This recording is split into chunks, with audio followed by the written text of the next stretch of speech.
Hello everyone, my name is Paul Third, and this week I want to discuss something. Now I'm going to get very close to the mic for this.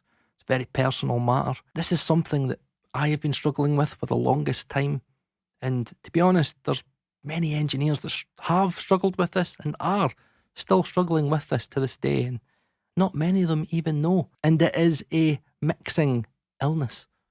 It is an actual illness, and I'm not ashamed to tell everybody that I suffer from it. And that illness is the dreaded Tilt EQ. Ooh. And many people may be sitting there thinking, how would I even know if I had tilt EQ? And how would I be able to fix it? Is there a cure, Paul? Is there a cure for tilt EQ? yes. I'm happy to tell you there is a cure. And it took me 4 hours to find it. Now, what causes tilt EQ? It's basically two things, right? Number one, your monitoring. So especially in the headphone world, you've got all these different headphone EQ curves. All headphones sound different. Some headphones are hyped in the low end, hyped in the high end. Some aren't hyped in the low end. They just all sound different, and then you use correction software to try and fix it, especially SonarWorks, which makes everything sound flat, lifeless and boring. Then, like what I found out with my Bose and SonarWorks setup, my mixes ended up sounding completely toppy. They were so bright. I mixed really bright, and my mixes didn't have enough low end either. And yeah, it was just really harsh, and I didn't even know. I didn't even know I had a tilt. I didn't even know. And again, even in the monitoring world, right, you think about like rooms that aren't acoustically treated, you get frequencies that build up. Even monitors, right, they've all got their own frequency responses, and that's why your monitoring has the biggest impact and influence on the tilt that you mix with, because that's what you're hearing. Now, the second reason for the dreaded tilt EQ is up top, your noggin. As I said, with the Bose, I struggled, right? I had like a tilt EQ where it was too much highs, not enough lows. And then to kind of resolve that, I upgraded my monitoring setup. But the problem was up here because previously I knew that, I mixed too bright and I didn't have enough lows. So even though I had a more balanced setup, my brain was telling me, Paul, more lows. Get the sub in, right? Get the sub in. Get sub. Whoop. And then on the other hand, I'd be like, oh, right, okay. Maybe I'd want a bit more highs. No, Paul. Get a little bit of low passing in there. I think that's actually a little bit too bright there. Just bring down the cymbals a little bit, right? You just low pass the guitars a little bit more. Just take out a little bit more of that high end. That's much better. Everything's going smoothly. Everything's going nicely. You're such a great fucking mixer. And really, my brain was just fucking playing fucking the devil on my shoulder, telling me all the wrong things, because up here, right, was the problem. So is there a solution to it? Yes, there is. Two solutions. Number one, you can just listen to references, right? You can just listen to references that you know, that you like, commercial references, and from there tune your ears back in A, B, A, B, A, B, A, B. Now, that works for many people. However, that didn't work for me because the psychological part of my brain was just completely, it was just like that. It was just blinding me, absolutely blinding me. So instead of me going, my mix is really dark, like it's really subby, my brain, the wee devil was going, my God, modern music is pretty shit today, isn't it? Why, my God, Paul, do you hear that? There's a lack of low end there. There's not enough sub in there, Paul. How bright is that? Wow, it's so bright, isn't it? So bright. Oh my God, look at that mid-range. You know, the vocal just kind of comes out like, oh my God, it's this horrible sounding. Oh my God, why does nobody mix like you, Paul? You are the best mixer in the world. Nobody mixes like you. Everybody should mix like you. So unbelievably, it's stupid thinking back, but it happens, right? The little devil on my shoulder was telling me that I was like, nah, it's okay, right? Your mixes sound different, right? When really, they just sounded shit in comparison, and it was too much of a tilt. Now, a really, really, really, really good example of that is last week's video. Now, many people were shocked that I showed audio examples from a 4-hour rough mix that I did without using references, and I shouldn't have done it. But it's a very good example because, you know what? It stung a little bit afterwards. Many people were like, fucking hell, that's a shit mix. The vocal sounds horrible, it sounds cloudy, like what the fuck's going on? Mark Daniel Nelson's mix sounds way better, his final mix. And as much as it stung, it's what I needed to hear because they were absolutely right. Like, because honestly, I've retuned my ear and I'm like, yes, what a terrible mix. And I'll actually let you hear an A-B of me fixing my tilt and producing probably one of the best mixes, in my opinion, and actually my mastering engineer, he said to me, Paul, it's the best mix you've ever done.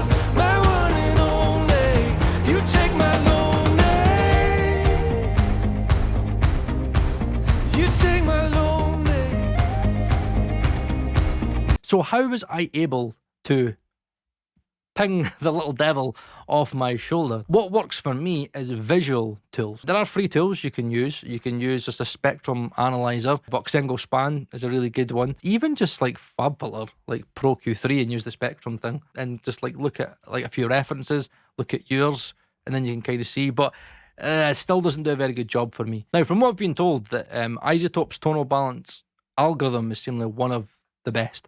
So many people trust it, and I have to admit it really, really, really worked for me. Many people will disagree with it, but it really, really worked for me because it's got two ways of kind of showing you stuff. So it's kind of got like a kind of a simplified way where it's like lows, low mids, highs, and you've got your target, and then you've got like a curve, an actual like curve, where you can actually see your frequencies in detail. And when I was using it, I just had like a pop kind of reference because it was a pop track, but I also added in my own reference as well. I added in Sewn by The Feeling, which is a spike stent mix, which is kind of the way I kind of wanted this kind of track to sound, kind of the vibe that I had in my head. And I was able to see spikes and I was able to see iZotope's reference, and they were both different, but they were still very, very close. So I knew that I had a really bad tilt going on. Now, the problem is with this is that as much as it identifies to you why your mix is shit, it doesn't fix it for you. And this is obviously the experimentation. Now, the highs were really easy because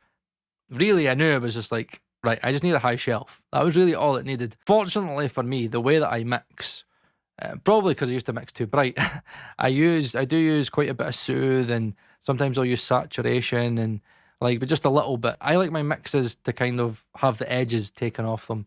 I just like to take the edges off them. So the good thing with my mixes, I've been told by a few mastering engineers, is that as much as they were really, really dark, if they did go to brighten them, maybe a 3 dB shelf, the mix didn't sound harsh. And in terms of the high shelf, you can use a Baxendal high shelf. Dangerous Bax EQ is a good one for that. I think Plugin Alliance to do that, but I think Analog Obsession, there's a free version as well. You've got the Mag EQ, they've got the Airband, even just FabFilter, Pro Q3, Kirchhoff, you know what I mean? Just like a standard digital EQ, you can make it dynamic and stuff like that. So there's many ways of adding brightness to the track. Now for me, I used the high band in Jason Joshua's God Particle because I'm mixing into it and because I know you've got that saturation. It just made sense to me at the time. And then when I A-B'd it, I was like, yeah, it sounds better to me. The reason I like the high band in Jason Joshua's is because it's a colour EQ as well, so it is adding a bit of saturation. It's working with the multiband compression. Sometimes when you use like a really clean digital EQ, it is clinical in the top end, and it's very, very bright, and it's just sometimes a little bit too clear. But what I like about Jason Joshua's high band is that it adds the top end in that it needs, but the cymbals are not too much, and it's just quite nice. It's still kind of rounded. And that worked for me. Some mixes can take EQs, some EQs can't. Sometimes you overhype things in the mix, and if you kind of add a high shelf, things just start to get a little bit just harsh. Now, before you do all of that though, I will say the biggest thing, my personal opinion, you should do is when it comes to brightening like your mix up, focus on the vocal first, because your vocal is the focal point of the mix. If your vocal isn't bright enough, then the rest of the track isn't going to be bright enough. For vocals on this mix, I tried out Sugar by Process Audio, which is like the Dolby A-Trick. I just used the the high mid and the air and sugar, and voila, better than the Mag EQ. It's actually the best top end I've ever used. It took the high end and it kind of spread out a little bit, and it sat in the mix really, really well. Didn't sound overly toppy, and it was just the brightness that the vocal needed. And then from there, you then start thinking, right, okay, maybe the guitars are a little bit too dark. Right, okay, maybe bring that low pass back, maybe bring a little bit more high end, maybe add a little bit more high mids into things. And before you know it, the mix, if you've got the vocal bright enough, then the rest of the mix will start to be a little bit brighter as well. So that's just kind of a few tips I could think of to kind of help with brightness. Now, the low end, that's a different kettle of fish. The low end was very, very difficult for me, and it's the thing that I spent the most time on. The mix I did last week, right, I made a very, very, very, very, very stupid mistake off the bat. I tried out something new. I tried out the DBX Pultec low-end trick that Jason Joshua and Dave Pensado uses on kick, but I forgot that I was already adding low-end with Smart EQ. So I was adding in loads of like lows, like all the way up to like fucking 120 or something. And then I was adding in, obviously, lows with Smart EQ, and it was just low on top of lows. It was just too much. And obviously, because I was focusing so much on the kick, I was making the bass really subby to try and like blend with that. And then I went on the 2-bus, and then I went with Bass Room from Mastering the Mix. That wanted to add more subs, and it was just so subby. And I'm not going to blame Mastering the Mix, because Mastering the Mix is just a tool to give you an idea, and you're meant to tweak it from there. It's still a very, very, very, very, very good tool for bass. I still used it on the mix for taking away, not adding, removing some of like the lower kind of mids, and maybe like 180 to like 320.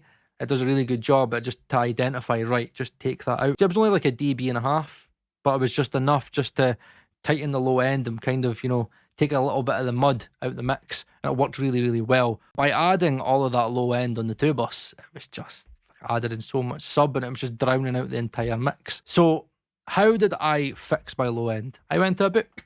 I went to the Mixing Engineer's Handbook by Bobby Asinski. Honestly, it was just like one page in a book. How Neanderthalic. Reading books. Essentially, it was just the old kind of engineering trick of kind of finding the fundamental of the bass, the low end between like 80 and 120, and then just scoping, just bringing up like maybe 4 dB, and then just kind of bringing it backwards and forwards till you find that frequency where the kick and the bass sit well together, where the bass has kind of still got that kind of low end fundamental, but it's not drowning out the kick. And I found by doing that and then doing the little dip, I don't know, it tells you to do in the book, and it works really well. There's a reason behind it, and I forgot. And then from there, I just added in a little bit more mid-range, and then I used the voice of God. I forgot I did that back in the day. Yes, obviously that's just a resonant high pass filter. So again, I just got a resonant high pass filter in Kirchhoff, and I just was like boosted it up, got the right slope. And then again, I just found that kind of low end sub region where it wasn't getting in the way of the kick still. It was still giving me that kind of low end kind of subbiness, and kind of, but it was wrapping itself around the kick. I'd probably say it was like 45 minutes of just spending the time to get the kick and the bass to sit right, letting the bass have that kind of subby nature without getting in the way of the kick, which is still kind of feeding most of the low end. And then I used Max Bass just to add in a bit of upper harmonics, which kind of helped just to kind of sit the bass a little bit more, and kind of I just let the bass do that. And then before I knew it, I looked at tone balance and isotope, and I was like, shit, it's hitting. It's actually hitting, and it's sounding the way that I want it. And then before I knew it, I was like, shit, that 45 minutes was just really, really worth it. And I didn't need a plugin to try and do it for me. I didn't actually add any more low end on the 2-bus. I was just engineering. It was just like, right, okay, I've got the low end coming from the DBX Pultec thing. I'm like, okay, I've got that coming in on the kick. I've got my high pass set right. And it was really just kind of the processing and the engineering on the bass to make the bass have that sub and sit well with a kick, and still kind of have that nice feeling of low end without losing the punch of the kick. And it's amazing how when you deal with these two, right, your low end and your high end, how easier it is to dial in the mid-range, because the mid-range has the space. I mean, it's not being drowned out by the subs, it's not being drowned out by the super toppy highs, and the vocal sits a lot better, and before I knew it, I was just like, damn, fuck. Like, I was proud of myself. And I was able to sit and go, right, I've still got my stylistic way where I've dialed in the low end and the high end still kind of to my taste. I'm not sticking directly to the targets. They're in the ballpark, but I'm still fine tuning. I actually can't believe that, like, I was mixing the way I was. And when I did the AB, level matched it, I was like, shit, I now know what you all heard last week. And I'm really embarrassed. But know what? Without that one experience that stung like a bitch, it did sting like a bitch, I was able to rip off the Band-Aid and be like, right, okay, I won't make that mistake again. Right, okay, I'm waffling. I'm happy to tell you that I've got another sponsored video. Process Audio Spice Rack. It's a saturation plugin, I know, but look, they value me and what I can offer. I gave them a price, they accepted. Yeah, I've got to get an accountant to pay for my tax now.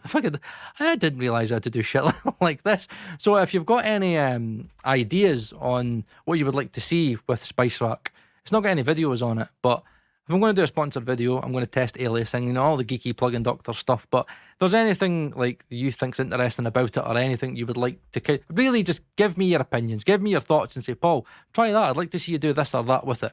If I'm going to do a sponsored video, right, let's make it a little bit fun and give you guys some input as well. All right, I'll just end the video there. All right, my name is Paul Third, and I'll see you again next week.